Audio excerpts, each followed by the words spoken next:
Good morning, everyone. Welcome to Art School Live. I'm your guest host for today, 𝗂𝗏𝗴𝗏𝗏.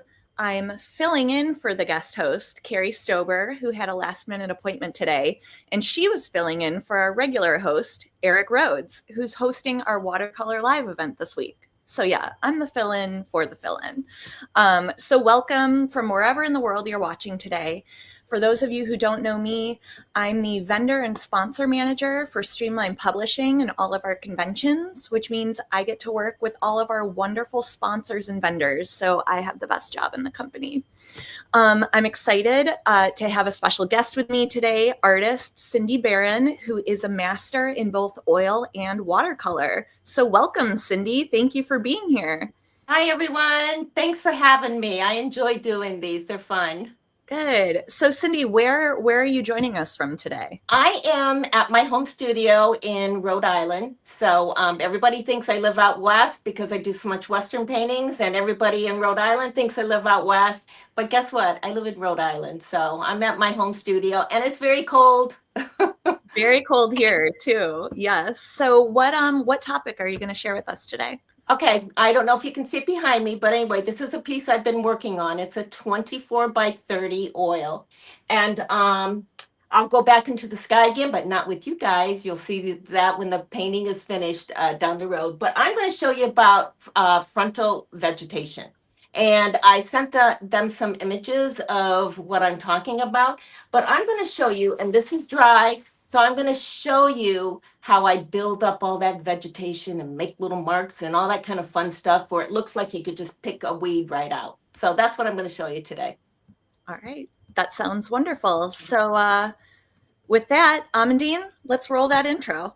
It's Art School Live with Eric Rhodes.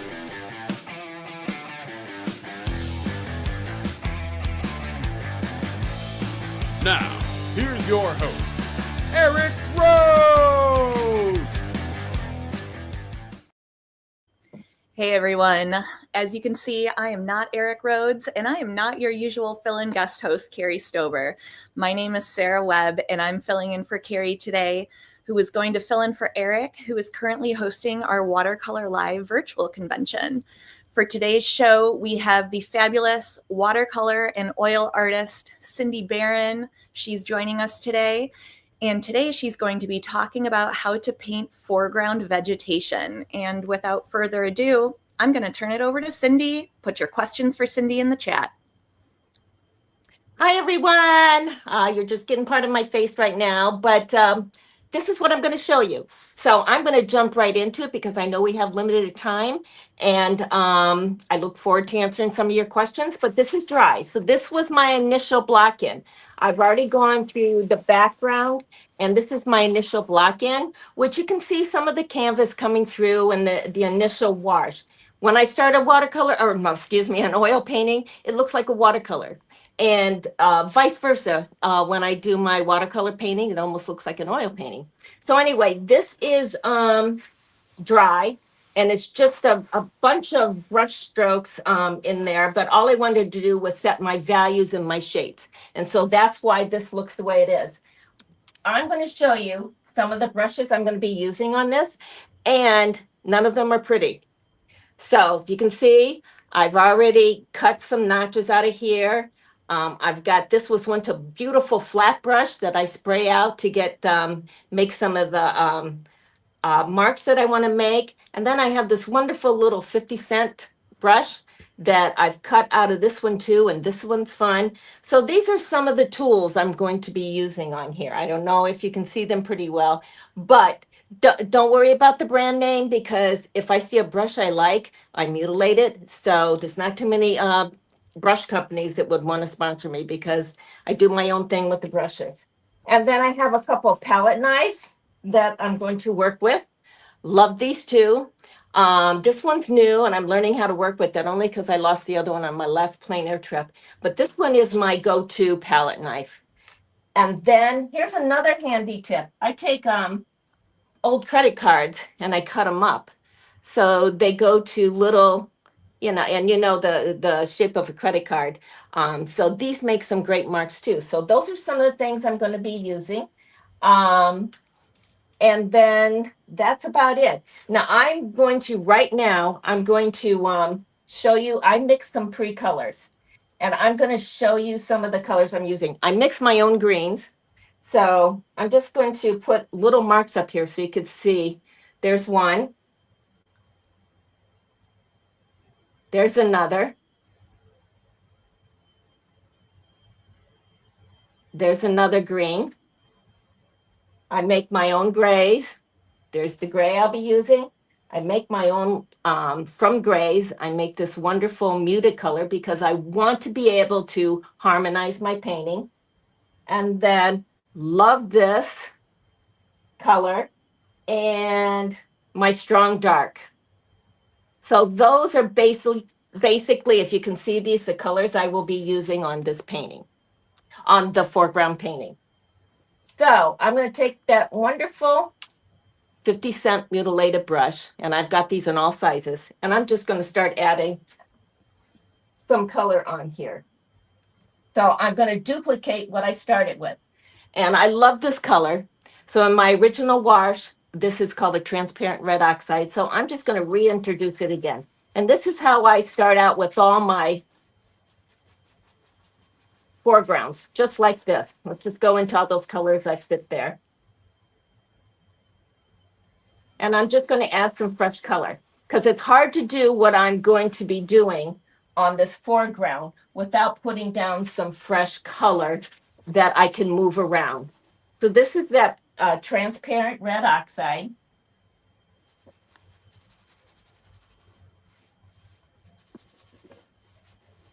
And then I'm going to take some pure Viridian, which is the same way I started this painting. So it's nothing new from what's the original. And I'm just going to go on top of that with some of that Viridian.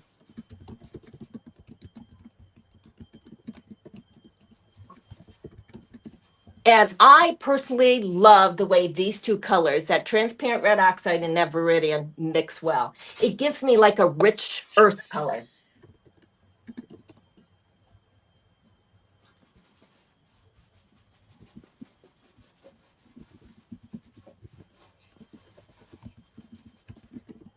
And you notice I'm just scrubbing the paint in. Nothing is planned perfect. And the reason why I do these to my brushes is I can become a perfect painter. So this is what helped me to become not perfect with my brush stroke. I know that sounds weird, but give it a try because it took me forever to become very painterly because I'd get out in the field and I would, paint it perfect. You'd see every tree and everything going on. So it took me a long time to figure this out. And this is the best method for me.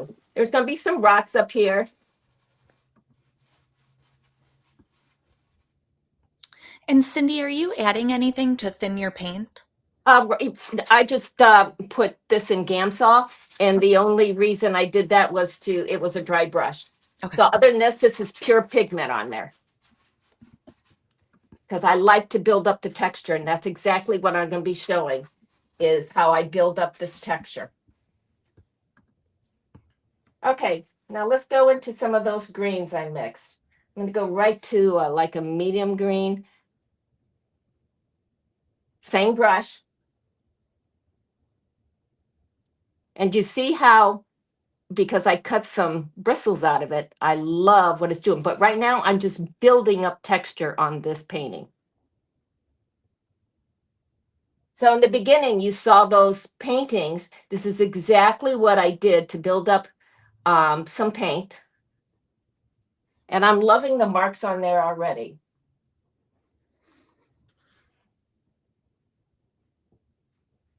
And now, here's another thing.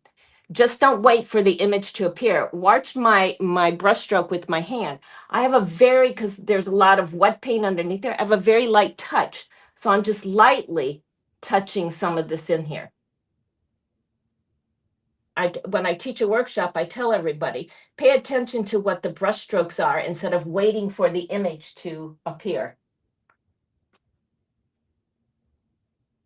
If that made any sense. It did. Cindy, Deepa is wondering, could she replace transparent red oxide with alizarin crimson, or is there something else you'd recommend? Alizarin crimson is too bright, and you know what? It becomes an invasive color where the more color you put on top of it, you're not going to get what what you're going to make with it.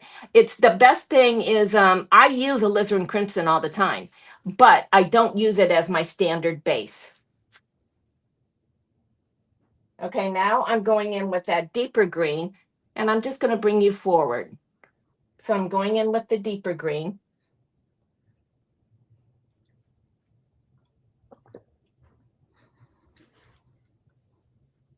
And you see, I'm just laying this lightly on top of all the other color. And I'm going every which way you can think of. At one of the plein air events I was in, this is the beauty of getting to do these events and getting to know some of the artists. One of the artists wanted to know how I did this. So we painted together one day, but he had to show me how he did certain things on his painting too. So it works both ways. So Barbara asks, could you please re-explain what you mean about watching your brush strokes instead of waiting until the image appears?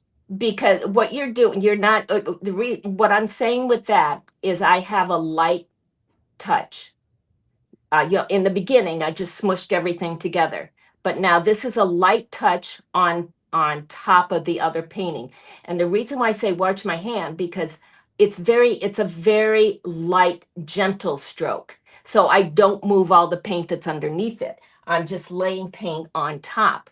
So, and you see how I'm going in different directions. That's when you're going to start seeing things happen instead of just sitting there waiting like, wait, I don't see what's happening.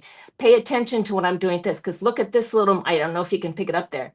Just by going the opposite way and with my light touch on there, it's bringing up really wonderful little marks for weeds. So I hope that answered your question, Barbara. Yeah, I think it did. Jackie's wondering, what are some of your favorite colors for painting the desert Southwest? Oh my gosh. First of all, I'd start out with transparent red oxide, and then I would incorporate some alizarin. And I love the 𝗕𝗶𝗴𝗵 color, which is in the 𝗕𝗶𝗴𝗵𝗃 series. 𝗕𝗶𝗴𝗵 has a series that I love. So I love that color too. And then it depends. It would be ultramarine blue and some viridian. And then I make my own grays. And that way it can tone down some of the colors I just said. It's I'm going to spend a good deal of time this summer, or excuse me, spring out in the desert this time, because then I'll be at Plein Air Live and the Plein Air Convention, and I want to I'm going to paint my way up there because I'll be in Scottsdale, so I'm going to hit a lot of the desert. So stay tuned, and hopefully I can make little pointer videos when I'm out there. Yeah, that would be awesome. And Dennis, the name of that 𝗕𝗶𝗴𝗵𝗃 color was 𝗕𝗶𝗴𝗏𝗏. 𝗕𝗶𝗴𝗏𝗏. I love that color. I use that instead of the cadmium oranges. I like that color. So now you see my light brush strokes. I'm making weeds on top of weeds.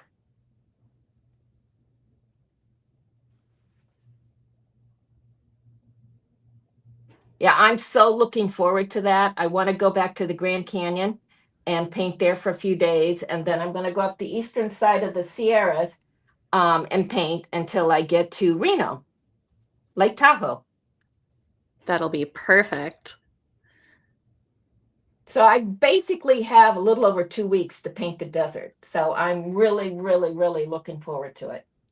Stop in Sedona. That's another place. And now with this 50-cent brush, I'll get it. And you can see how I chiseled out of it. But look at these fabulous marks that I'm making with it.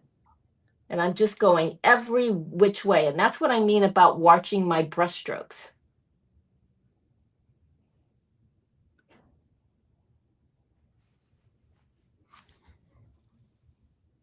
Now I'm going to take the palette knife and I'm going to lightly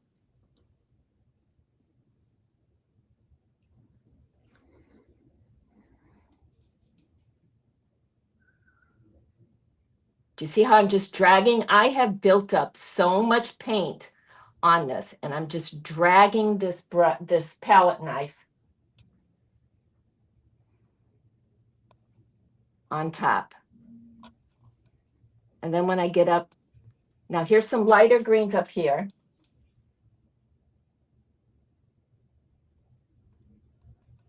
And then I'm going to tap some of that into this color. So when I start a foreground like this, I take all day painting on something like this just to get it where I want. And say you don't, the best day is the following day because the paint is tacky. And when you go back into it, you can do the same thing, create so much more texture on top of that. But I'm loving what I'm seeing there. Some lighter greens. So I'm not paying attention to any of my reference photo. Most of the time when I start all my paintings, I only use my reference or my planar study or my drawings in the very beginning. Then I go on my instincts and what I felt that day painting or what I want to say. My references actually do not play any role in the finishing of my paintings. So we have the reference up on the screen, but I'm not paying attention to it. But it's there for you guys to see what I'm doing. Now see what I'm doing? And it's already, I don't know if you can see that, you can see the buildup of everything going on. Yeah, it's really cool seeing what that palette knife is doing to those layers that you laid down and then that lighter color on top of it. But you also pay attention to my tapping. I'm not moving any color that's underneath it. That's how light my palette knife is, and that's how light my brushstroke is. I am basically, because I made texture with the 𝗲𝗲𝗴𝗿𝗄, look at how I'm dragging it. And look at, this is the stuff that gets me excited.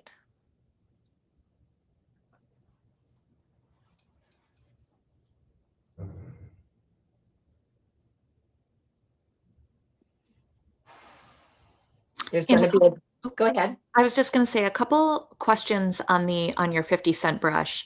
And I know you said you chopped it up, but so it was a brush you used that was worn out and then you chopped it further?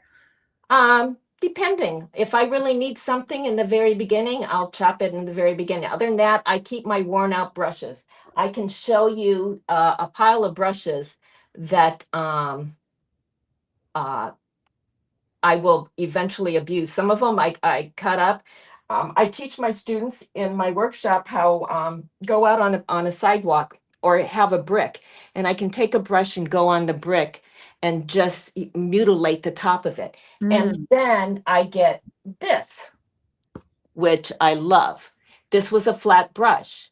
And this in everything in the sky, I use this brush and a bigger one just to get these marks. Now the sky I will go into again, but this is the exciting part that I'm showing you right here. This is the part where, I'll have coffee and I'll sit here for a long time and just work on these grasses. And that's why in the beginning, when you saw those paintings, there is a lot of texture built out. And you see what I'm doing right now? I'm tapping on top of some of that color, and it's creating wonderful textures. And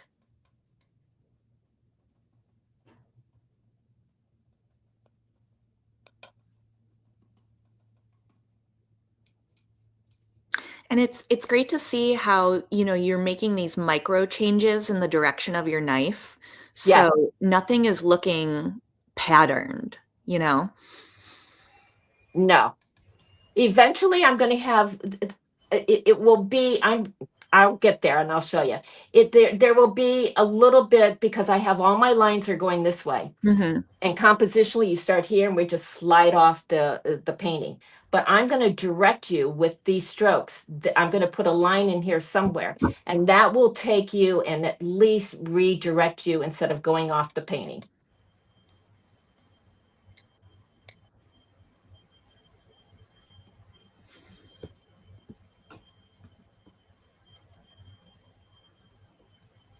You can hear the tapping of my palette knife probably. Yeah, just very, very lightly.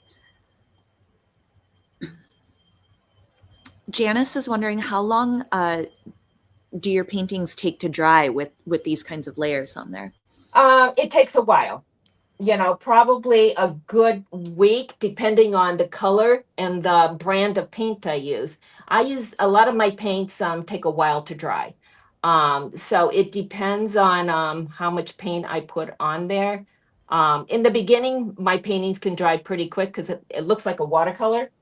But doing this, it will take a good week for it to feel somewhat dry. And then a couple questions about your palette knife. Are the corners on that rounded off, or are they sharp? No, this is sharp. Sharp, okay. This one is rounded off. Like I said, I lost my other one in my last event. It's probably on the coast in California, sitting there somewhere. But the other one had a sharp point also, but I couldn't find it. I'll find it eventually in a store. But no, they're sharp edges.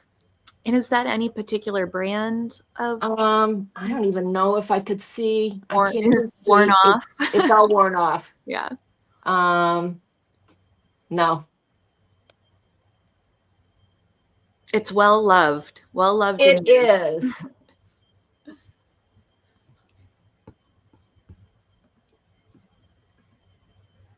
Now, just this is the part, and I don't know if you can see it, but this is what I love. I'm actually shaping a little bush here. Just put the highlights on top, and I'm leaving all that stuff I scrubbed in. I'm going to leave that show through.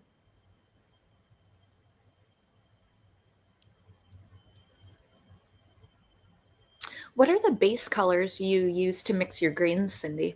I start out, I'm one that uses black. So I've got a green here mixed with black and a medium yellow.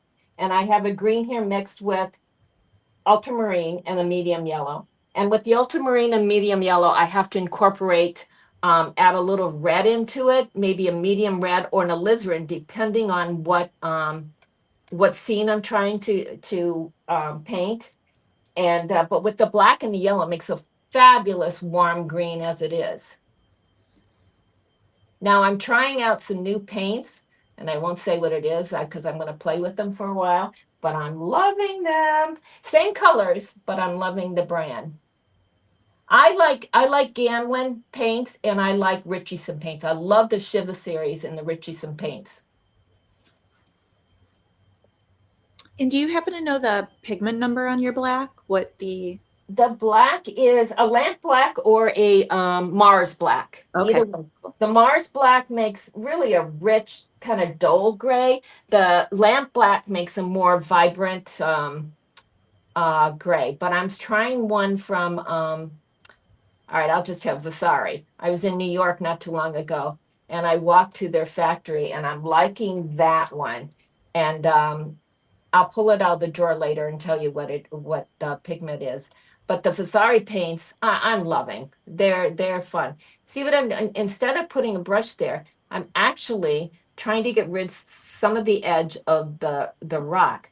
So here's another thing I want you to remember too. I've got some rocks laid out here, and they're not fine-tuned yet, but I don't want it to seem like a rock and then next thing you have is your grass. I want them to meet each other gently, and this sounds really weird, but like they're supposed to be there instead of one shape meets another shape. I'm making sure I just scrub the grass in over the rock, and it will make it more realistic or whatever you want. Now here's that. Look at that. I love this. And we've got 30 minutes left. Okay. Yeah, I totally understand what you mean about the grass meeting the rock, though, where You it's just don't want it one shape meets another shape. It's got to Right. be, you know, the neighborhoods have to meet gently. They have to, it just don't be abrupt. What's the surface you're painting on, Cindy? Okay, this is a Belgian linen. I have a friend of mine makes all my canvases, and it's just not a fine weave, but it's up there with the finer weave.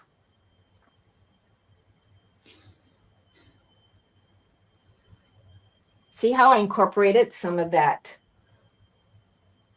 And I'm going on top of that, but look what I'm doing. I'm dragging my palette knife ever so gently, and it's creating something that looks more natural than a paintbrush could do.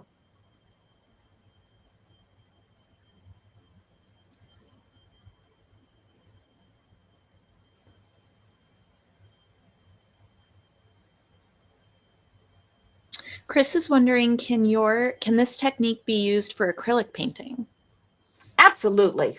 I think you'd have to go. I haven't done acrylic painting in a long time, but there's some additives you can use to make the paint stay wet longer. But absolutely, you could do this with acrylic. I do this with watercolors. This would be really fun to do with gouache, too. Oh, absolutely. And gouache dries really fast. So, you know, it's not as though you sit there and have a conversation or get up and, you know, have coffee or something, because you got to, you know, stay very focused on what you're doing. This is, and look at, I'm building up. I've got paint layers on top of paint layers, and yet I'm not really moving any of the paint that was on there. I'm laying this on very gently, which it's dragging and creating some wonderful weeds in here. And I love this dark that's there, so I'm going to use it to my benefit.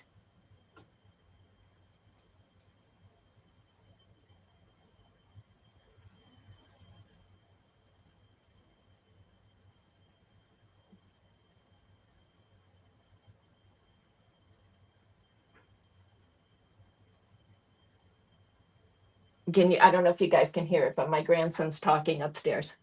We actually can't hear him, no. We wouldn't hate to hear him, though. Sweet little baby babble. Say I want to put a rock to stick out there. I'm going to take some buff titanium in with my grays that I mix. So I mix my own grays. I think I was telling you. And I'm actually going to put the highlight of a rock on top of here. And you see how I can just drag that brush or this palette knife? And that way my edges, they meet more naturally.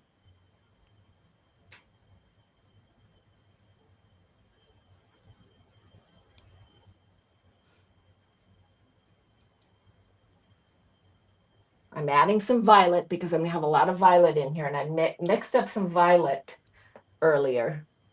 And because I want this to harmonize with that. And I'm just tapping it in certain areas. I love how you're having so much fun with this. Like you're just like really enjoying this part of the painting I process. do. This is first of all, I love what I do. I'm blessed to do this and make a living and all that kind of stuff. I'm blessed to be able to do this. And so that, just by adding that violet in, is helping harmonize with the sky. Now I told you I'm gonna leave some darks in here because I don't want you to slide right off the painting. So I'm going to purposely, and I'm just dragging this, and it's creating wonderful marks.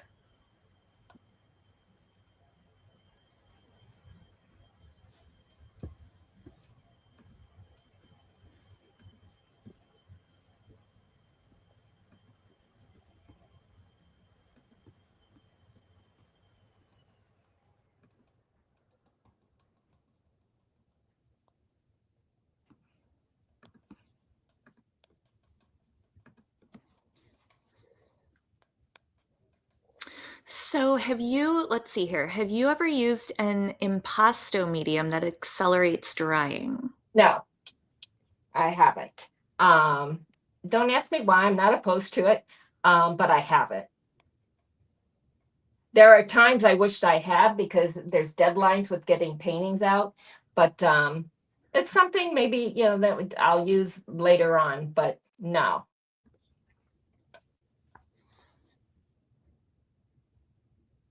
Now I'm going to keep some of that dark in there, and I'm putting, just right now you can see where I'm creating a visual line.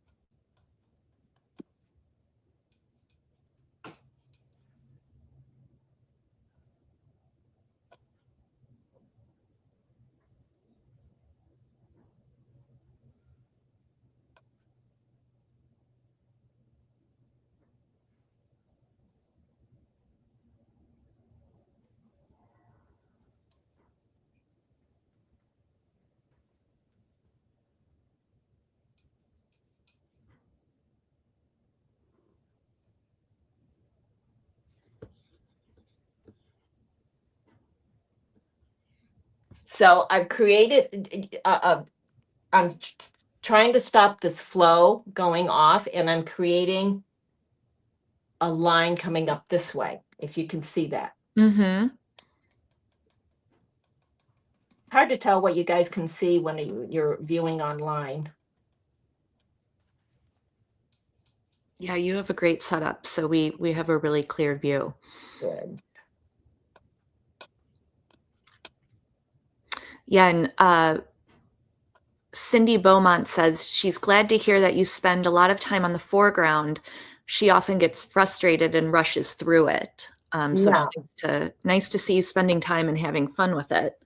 All right, so here's the thing, Cindy. The more you mess this up, the more you work, adding stuff on top, the better results you're going to get a week, a month down the road.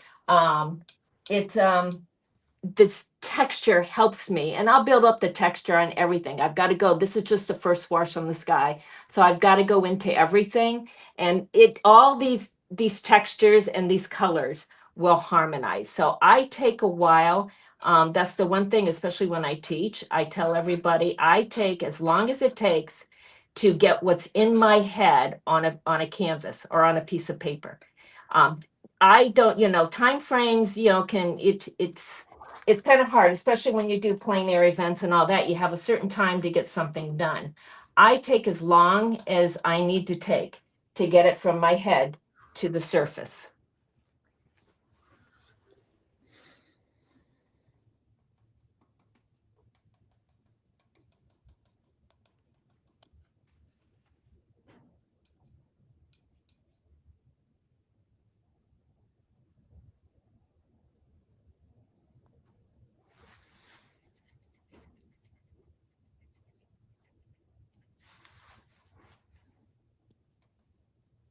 Then I have another tool.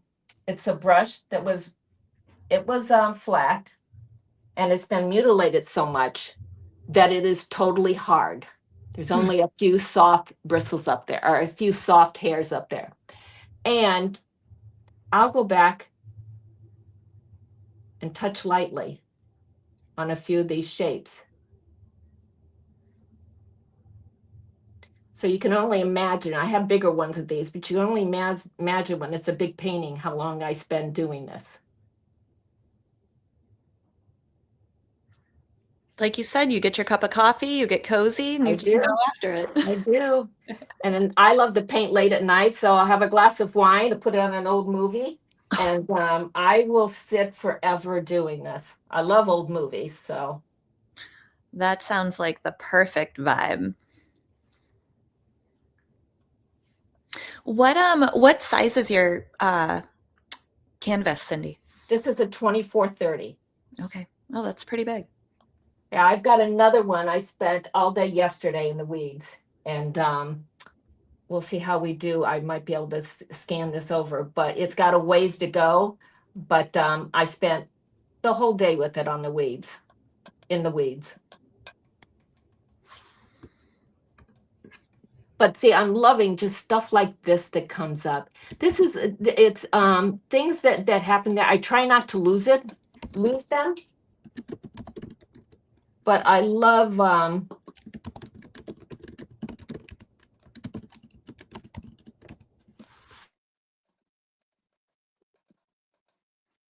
going to add a touch of lavender in here.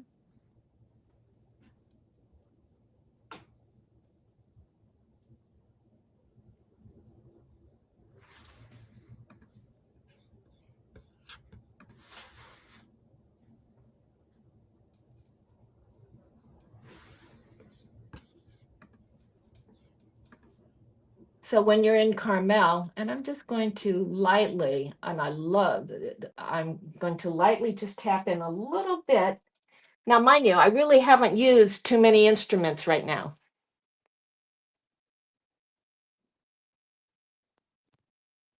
And this will help with when I go back into the sky. It's just a touch of lavender.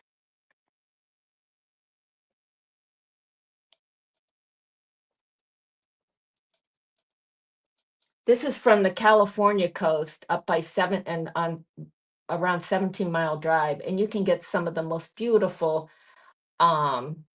references and photos. Is this lavender straight from the tube, Cindy, or did you mix No, this? I mixed it. And there's a little bit of viridian, a little bit of my gray, and a little bit of this alizarin, and then white.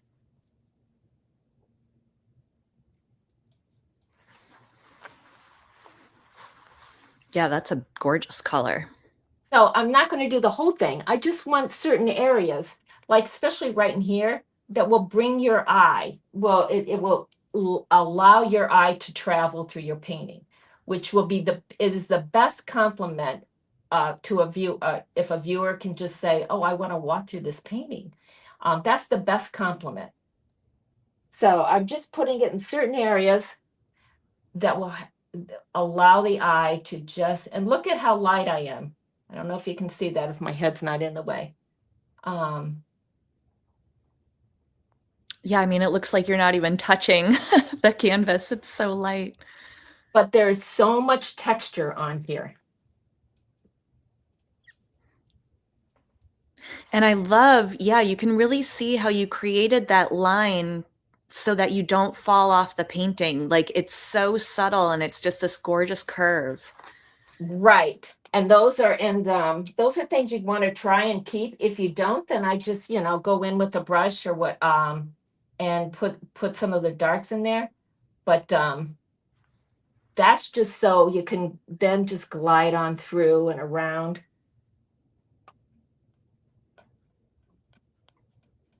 I'm from Indiana, so I've got funny ways of saying things. Sorry, folks.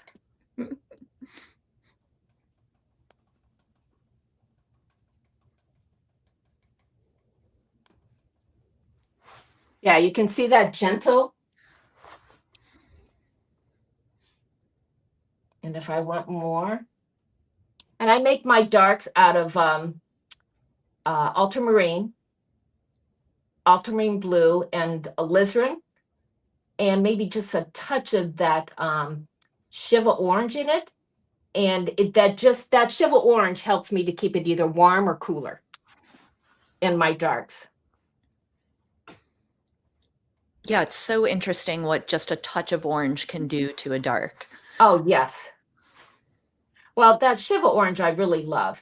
Like I said, I don't use cadmiums because I find they become dull and they don't work with my color theory in my head. So I found the 𝗙𝗵 series, and I really, really like them.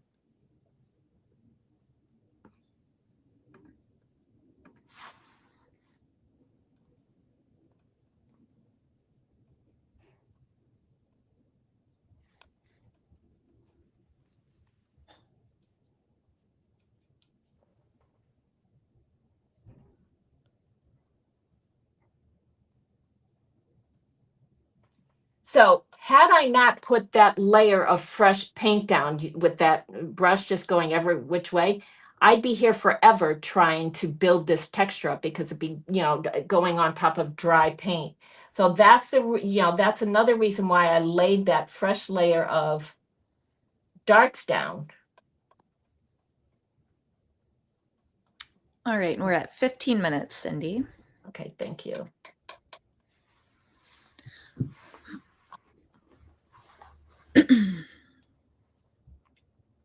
Do you know what an alternative to the 𝗕𝗵𝗴𝗏𝗃 might be? It would be a cadmium orange. But like I said, the 𝗕𝗵𝗴𝗏𝗃 there's a vibe to it where I find the cadmiums are dull. So I'm just going to do this. Now, will I keep it there? I don't know. But in some of the reference paintings that you had there, I would take because there's poppies on there. And just look what I do when I just lay that gently, that orange. Will these keep? I'm not sure if I'll keep them there or not, but I want to share as much as I can with you on what in our time frame on how I build up some of that.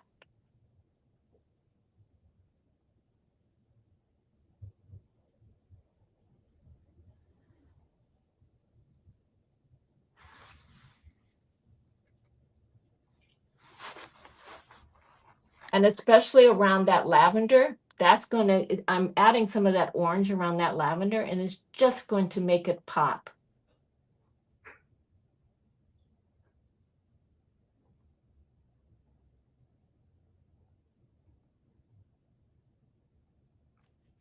And then I have another brush that used to be a beautiful round brush, and it's all frayed out, and it needs to be frayed some more. But I'll touch just some of the ends of them just to make them blend. Now, mind you, because there's so much fresh paint in there, this is it's easy for me to do this now than when it would if it dried. Well, if it dried, you can't move it. Duh.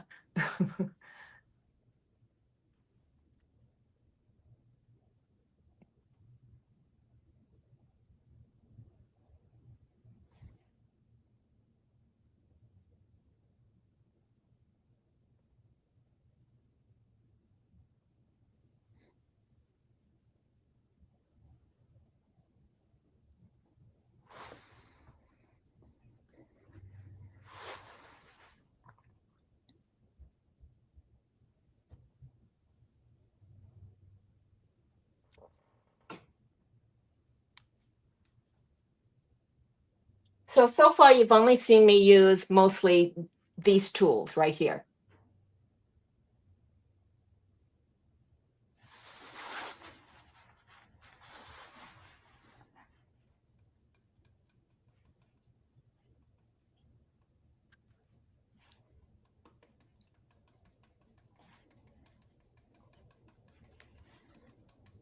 I'm just tapping in the paint to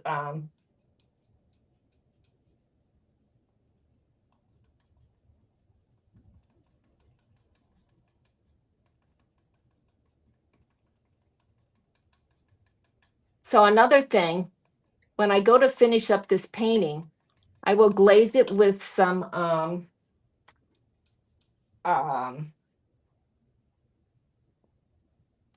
not liquid. Hold on, I'll tell you what it is. And then I will put a glaze of 𝗕𝗵𝗴𝗏𝗃 on top of the whole painting. What?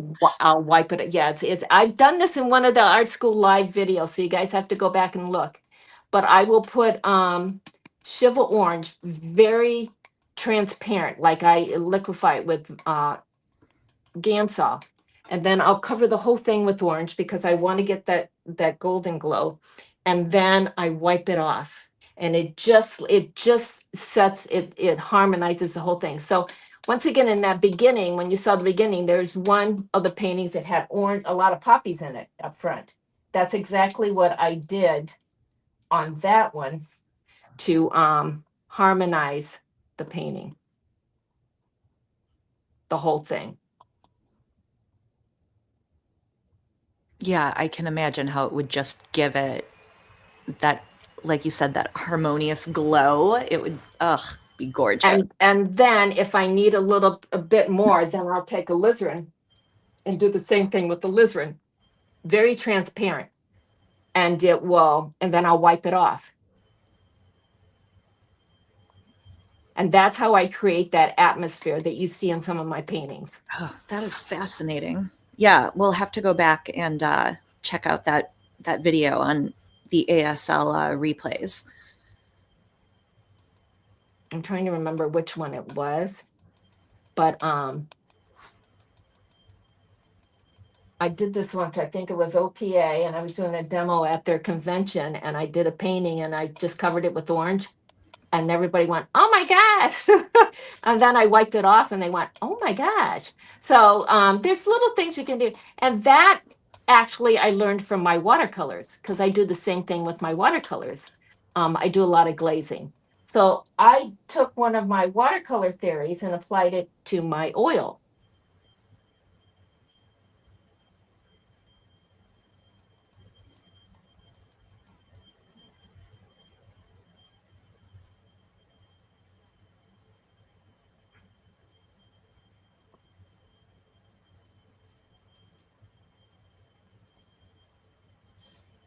You see how I'm just dragging this and I'm curving it, but I'm making a nice little,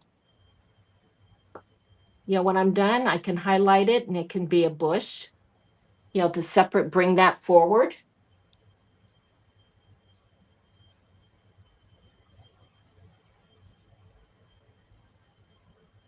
And it's in front of a nice dark. So that is bringing you forward. Can you guys see that happening? Yeah.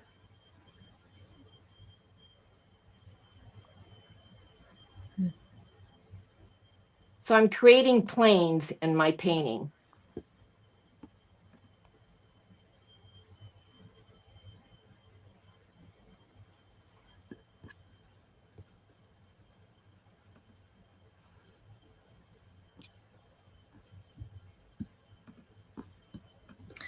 And for everyone asking where Cindy did that demo on the glazing, that is on a previous episode of Art School Live. So I think if you search in YouTube, Art School Live, Cindy Barron, all her episodes should come up. And I believe it was one that had a set of barns in it. It was a farmland. So I believe it was that one.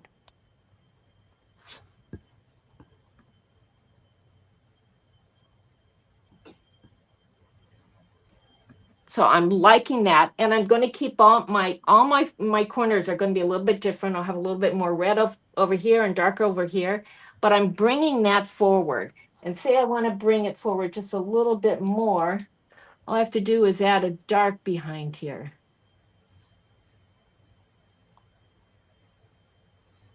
And we've just posted the title of that glazing ASL in the chat. It's How to Enhance Atmosphere Through Glazes with Cindy Barron. There you go. There you go. Is that the oil one or the watercolor one? I can't remember. I think that's the oil one. Diane is asking, do you glaze with Gamsol or a 50-50 mix? I will show you right now. I'm grabbing it. I can't remember the name. It is 𝗕𝗿𝗴𝗏𝗏 Light. And what I do is I pour this in a little tin cup. I just don't pour it on my painting. Put it in a little tin cup, and then I put, a couple of teaspoons of how much I need in it of Gamsol. And I mix that together, and then I lightly rub it through the whole painting. I don't pour, a lot of artists will pour this right on top of it. I don't do that because it tends to puddle and stay thicker in certain areas. I get one of my old big brushes and something like this, and then I'll put that mixture on and then wipe some of it off because I don't want it on there thick. And then I can go and glaze everything. And I think I discussed it in that one of the that video you put up. Yeah. What I use. I will definitely be going back and watching that because that just sounds fascinating. It's scary at first. You look at it and go, "Oh my gosh, you just made a thing."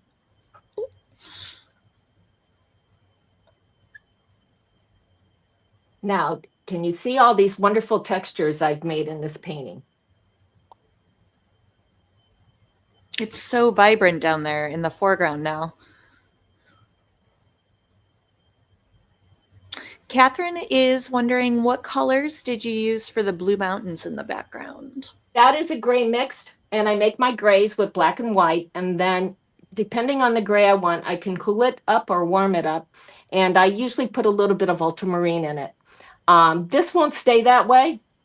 It won't stay that way, but I will, because by the time, for me, and I'm just going to say this on that glazing part, when I go to glaze this whole thing, all this stuff is very stark, very, it just stands out too much. When I glaze, it's going to take this blue from being so sweet and this blue from being so sweet to being more of a comfortable gray, giving it more of an atmosphere. So it just, by doing that, it unsweetens some of this stuff that you might see in there. But that is the final, the last stage of what I do on a painting when I bring out the glaze. Okay. And you do that when the painting's fully dry? Fully dry. And that might take a couple of weeks before I could even do that, because a lot of paint has been put on down here, and it takes a long time for that to dry. All right, we've got 4 minutes, Cindy.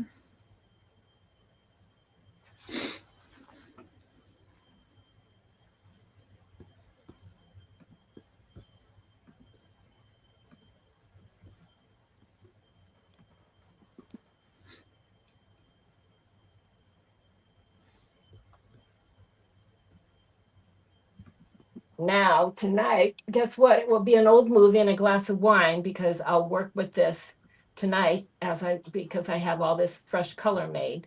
And mind you, say you don't, tomorrow, this is going to be tacky and it's even better to work with. So keep that in mind too. The day after this, the feel of it is fun. You can even, when you saw my brush strokes, when it's tacky, you'll make more texture on it. So keep that in mind too.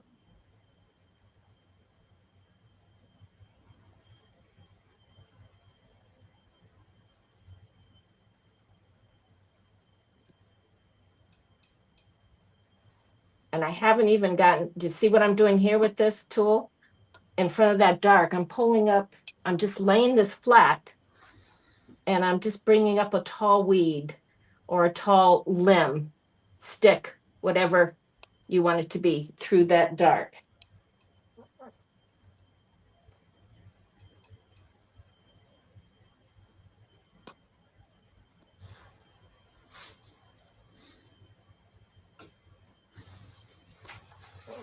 Same with here, nice darks down there. I'm just going to bring some sticks or limbs, weeds through that and off the paper or the canvas.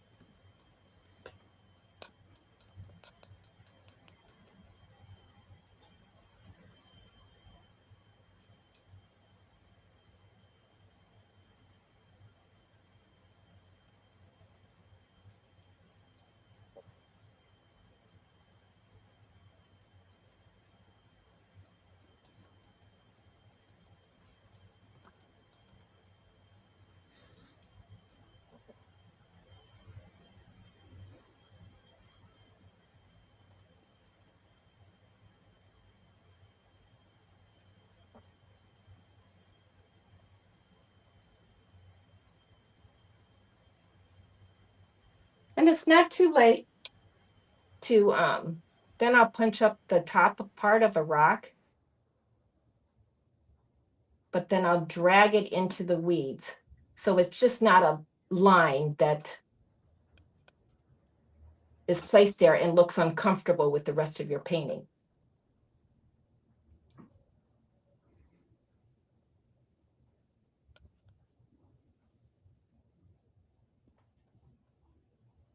Well, you'll have to come back because Dale's wondering what you would do with large rocks in the foreground. So we'll need a session on that with you. Okay, there's one of my paintings, and I would love to do that. There's one of my paintings that's mostly, it has a lot of red in it. I had a blast doing that one, and it was shaping all the rocks. And you can see that on my website also. But I love working on rocks. And let me tell you, that's a couple of old movies and maybe a bottle of wine or a pot of coffee. That's just not. And it's about design. It's about composition too with rocks, because you want rocks are the hardest thing to paint. So they just don't look like a bag of potatoes or something like that you stuck there. Well, Rocks are hard. I call dibs on hosting that episode. So. All right, Cindy. Well, we have hit our time. Well, thank you all. Send me messages and I'll try and answer as much as I can, and then keep posted and you'll see this one finished up. I got to finish it up within the next couple of weeks. So just so you know, it's got a deadline. Yeah. So we're going to drop Cindy's website in the chat. Be sure to check that out. Follow her on Instagram. And don't forget about her video that we have with PaintTube, Elegant Landscapes. Go to painttube.tv and search Cindy Barron to find that. And then we've got the plein air convention coming up in May in Lake Tahoe and Reno. And Cindy, you're going to be on faculty there with us, right? I love painting the mountains. That's one of my favorite. I'll be there. Good. Yes. We can't wait to have you there. It's going to be so exciting. Hopefully you'll be coming to the convention with us. If you're watching this, we would love to have you there. And Cindy, thank you so much for chatting with us today. Thank you to everyone. Thank you to everyone watching. We're here every weekday at 12 noon Eastern. So be sure to subscribe to our YouTube channel so you get notified when we're going live, and follow Eric on Instagram. Carrie will be back tomorrow for one last show this week with Joanne Manji before Eric returns. So be sure to tune in, and have a great day, everyone. Thank you so much for watching. Bye.